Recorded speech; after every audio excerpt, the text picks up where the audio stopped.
Bien-aimés du Seigneur, dans le texte du 4e évangile qui fait l'objet de notre méditation, Jésus prend une image du quotidien pour s'adresser à ses disciples venus demander une audience auprès de lui.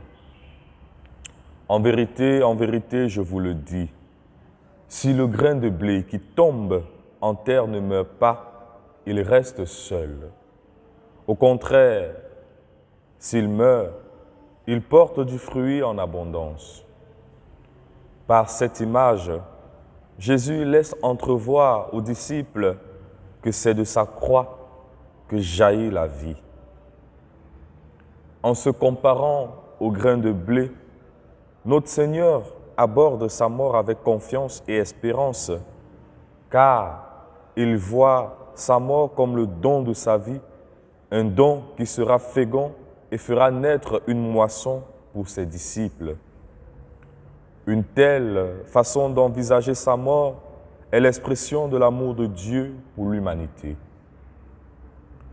Bien-aimés, Jésus n'annonce pas une mort fatale, il annonce ce qui viendra après.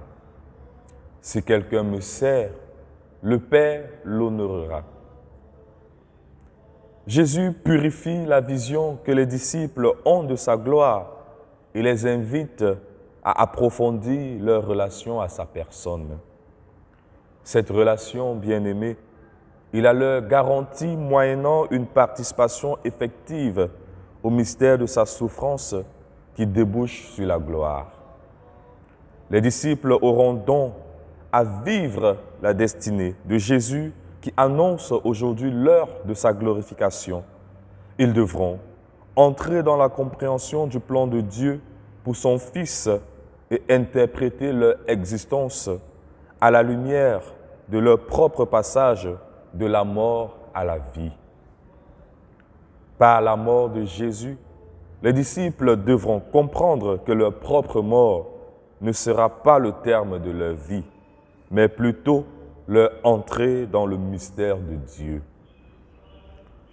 Le chemin de la passion qui s'achève à la lumière de la résurrection est le fruit d'un amour, l'instrument d'un don total, dans un service de tous les instants.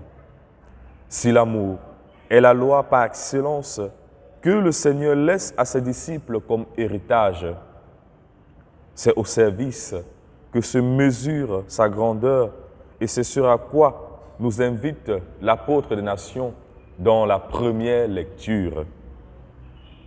Dans notre monde marqué par la souffrance qui s'installe au cœur des joies des hommes qui nous entourent, nous sommes invités à rejeter l'idée de domination et définir clairement la loi fondamentale de toute société chrétienne où chacun est le serviteur de tous.